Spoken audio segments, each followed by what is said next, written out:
આજે દેશભક્તિમાં રંગાઈ ગયો। આજ મુજબ આખો ભારત દેશ આજે દેશભક્તિના ગીતોમાં રંગાઈ ગયો હશે અને આજે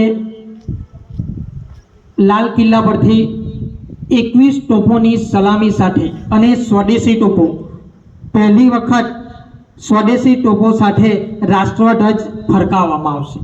તો આજ રોજ દરેક ભારતવાસીઓ ભાવ વિભોળા થઈ જશે અને ઠેર ઠેર જગ્યાએ ધ્વજવંદન, વંદે માતરમ, ભારત માતા કી જયના નારાઓથી આખો ભારત દેશ ગુંજી ઉઠશે।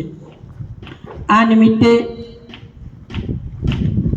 ન્યૂઝ ચેનલોમાં આપણા શહીદોની વીરાંજલિનો કાર્યક્રમ હશે, સાથે સાથે સામાજિક પ્રસંગો બતાવવામાં આવશે, આપણા વીર શહીદો બતાવવામાં આવશે અને આજ મુજબ આજનો દિવસ આપણો પૂર્ણ થશે। આવતીકાલથી આપણે ફરી આપણા જીવન કાર્યમાં લાગી જઈશું। આપણું જે નિયમિત રૂટીન છે એમાં આપણે જોડાઈ જશું। તો મારું એવું માનવું છે કે ફક્ત આજનો દિવસ જ દેશભક્તિ માટે, આવતીકાલથી કંઈ નહીં, ના હરગીઝ નહીં, આવતીકાલથી પણ આપણી દેશભક્તિ હોવી જોઈએ। તો આ આવતીકાલથી દેશભક્તિ કઈ રીતે?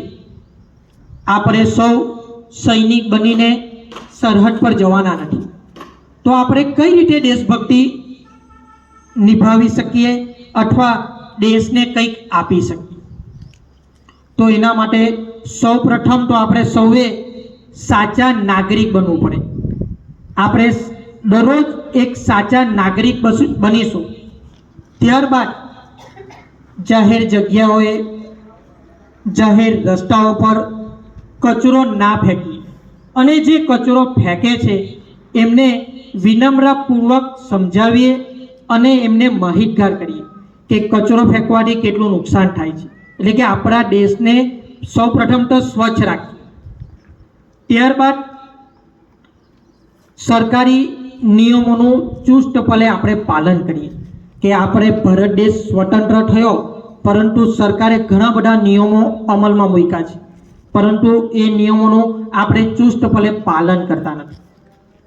સાથે સાથે વીજળીનો બચાવ કરીએ। જો આપણને આજે 5 મિનિટની વીજળીની જરૂરિયાત ન હશે, જો એનો બચાવ કરીશું તો આવતીકાલે જ્યારે આપણને વીજળીની જરૂર હશે તો એ 5 મિનિટ આપણને મળી શકશે। તો સાથે સાથે વીજળીનો પણ બચાવ કરીએ, પાણીનો બચાવ કરીએ। આપણે સૌ જાણીએ છીએ કે જળ એ જ જીવન છે। ઘણા બધા દેશો પાણીની આપત્તિમાં આવી રહ્યા છે, તો આજે પાણી બચાવશું તો આવતીકાલે આપણને ચોક્કસ પાણી મળી રહેવાનું છે। સાથે સાથે આપણે સૌ જાણીએ છીએ, હું વારંવાર કહું છું કે make in India, made in India, એટલે કે કોઈ પણ વસ્તુ આપણે ખરીદવા જઈએ તો સ્વદેશી જ વસ્તુ ખરીદીએ, સ્વદેશી વસ્તુ ખરીદવાનો આગ્રહ રાખીએ। એ એટલા માટે કારણ કે વિશ્વની જે દરેક દેશોની ઇકોનોમી છે એની સામે આપણો ભારત દેશનો રૂપિયો મજબૂત થાય। પેલી છોકરીએ કીધું એ મુજબ કે આવનારા સમયમાં આપણો ભારત દેશ પ્રથમ 3 અર્થનીતિમાં આગળ આવી જવાનો છે। અત્યારે ટોપ 5 માં તો ભારત દેશ આવી ગયો છે, ટૂંક સમયમાં ટોપ 3 માં આવશે, ત્યારબાદ ફરી એક વખત આપણો ભારત દેશ પ્રથમ સ્થાન પ્રાપ્ત કરશે। એ ત્યારે કરશે કે જ્યારે આપણે દરેક વસ્તુ 1 રૂપિયાની હોય કે મોંઘામાં મોંઘી હોય, સ્વદેશી જ વસ્તુ લેવાનો આગ્રહ રાખીએ, જેથી આપણે આપણા દેશને આગળ વધાવી શકીશું। હવે આપણને પ્રશ્ન થાય કે આવું આપણે જ કરીશું તો શું ભારત દેશ આગળ વધી જશે? તો એના માટે તમે અને હું, આપણે બધા જાણીએ છીએ કે ટીપે ટીપે સરોવર ભરાય। શરૂઆત આપણાથી થશે તો આપણને જોઈને અનેક લોકો શરૂઆત કરશે। ટીપે ટીપે સરોવર ભરાય એટલે એના માટે આજે જૂની વાતો યાદ આવે છે કે જ્યારે 10 વર્ષનો નાનો છોકરો હતો, એ એના ઘરમાં એના પિતાજી રોજ સવારે જાય ખેતરે, તો એક દિવસ એને વિચાર આવ્યો કે પપ્પા કેમ રોજ ખેતરે જાય? તો એને પૂછ્યું કે પિતાજી તમે કેમ રોજ ખેતરે જાઓ? તો એના પિતાજીએ કીધું કે હું એક ઘઉંનું બીજ વાવું ને તો ભગવાન આપણને 100 ઘઉંના બીજ આપે. કેટલું? એક ઘઉંનું બીજ વાવું તો ભગવાન આપણને 100 ઘઉંના બીજ આપે છે. બીજા દિવસ થયો તો એના પિતાજી ઘરમાં એમની બંદૂક શોધતા હતા. એના પત્નીને કીધું, એના મોટા ભાઈને કીધું, બધા બંદૂક શોધવા લાગ્યા. એ જ અરસામાં પેલો છોકરો આવ્યો ને પૂછ્યું કે પિતાજી શું શોધો છો? તો એના પિતાએ એને પૂછ્યું કે મારી બંદૂક કશે મુકાઈ ગઈ છે, મને મળતી નથી. ત્યારે એ બાળકે કીધું કે પિતાજી એ બંદૂક મેં લીધી છે.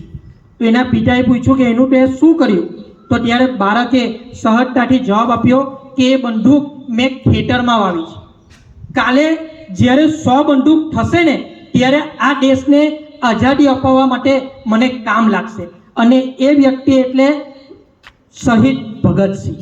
હું તમને જે આ વાત કરું છું એ 10 વર્ષની ઉંમરમાં શહીદ ભગતસિંહે એમનામાં જનૂન ઉમેરી દીધેલું હતું કે મારે દેશને આઝાદ કરવો છે. તો આવા વીરોની જન્મભૂમિ છે અને આજનો એ દિવસ છે તો ચોક્કસપણે આપણે એમને યાદ કરવા જોઈએ. આપણે એ ભારતમાંથી આવીએ છીએ કે દરેકના હોઠો પર ગંગા અને હાથોમાં તિરંગો હોય છે. આપણે એ ભારતમાંથી આવીએ છીએ કે જે ભારત સત્યમ શિવમ અને સુંદરમના નામે ઓળખાય છે. આપણે એ ભારતમાંથી આવીએ છીએ કે જ્યાં વસુવૈવ કુટુંબકમના માધ્યમથી આપણે જોડાયેલા છીએ. આપણે એ ભારતમાંથી આવીએ છીએ કે જ્યાં વિષ્ણુએ અવતાર લેવો પડે છે અને માખણ ચોરીને ખાવું પડે છે. આપણે એ ભારતમાંથી આવીએ છીએ કે મહાપુરુષ હોવા છતાં પણ માના હાથે માર ખાવો પડે છે. આપણે રામના ભારતમાંથી આવીએ છીએ કે પિતાના કહેવાથી સિંહાસન ત્યાગીને એ 14 વર્ષ વનવાસ જતા રહીએ છીએ. આપણે ભારતમાંથી આવીએ છીએ કે જ્યાં સુખદેવ, રાજગુરુ અને ભગતસિંહ હસ્તે મુખે ફાંસીએ ચડી જાય છે. આપણે એ ભારતમાંથી આવીએ છીએ કે જે ભારત આજે G20ની અધ્યક્ષતા કરી રહ્યું છે અને એનો મુખ્ય અલગ માર્ગ એ છે કે જે G20માં દેશો નથી તેમને પણ આમંત્રિત કરીને એમને એક પૃથ્વી એક ભવિષ્યની જો વાતો કરે છે તો એ આપણો ભારત દેશ કરે છે. આખું વિશ્વ જ્યારે 1 વર્લ્ડ અને 3rd વર્લ્ડમાં વિભાજિત થઈ રહ્યું છે ત્યારે એને ભેગા કરવાનું કામ આપણું ભારત દેશ કરી રહ્યો છે. તો આપણે સ્વામી વિવેકાનંદની જન્મભૂમિમાંથી આવીએ છીએ. આપણે અલગ અલગ મહાપુરુષોની જ્યારે જન્મભૂમિમાંથી આવીએ છીએ ત્યારે આપણી આવતીકાલથી જે નૈતિક ફરજો બને છે એ મેં તમને જણાવી. આપણે વ્યસન મુક્તિમાં જોડાઈએ, આપણા ભારત દેશને કઈ રીતે આગળ લઈ જવો છે એના પર વિચાર કરીએ ને આવતીકાલથી આના પ્રત્યે લાગી જઈએ. વધુ વાતો ન કરતા ઘણો સમય થઈ ગયો છે તો ફરી એક વખત ભારત દેશના નારાથી આપણે કેમ્પસને ગુંજાવી દઈએ અને ત્યારબાદ આપણે છૂટા પડશું. વંદે જુઓ અવાજ નહીં આવ્યો. વંદે વંદે ભારત માતા કી. Okay, thank you.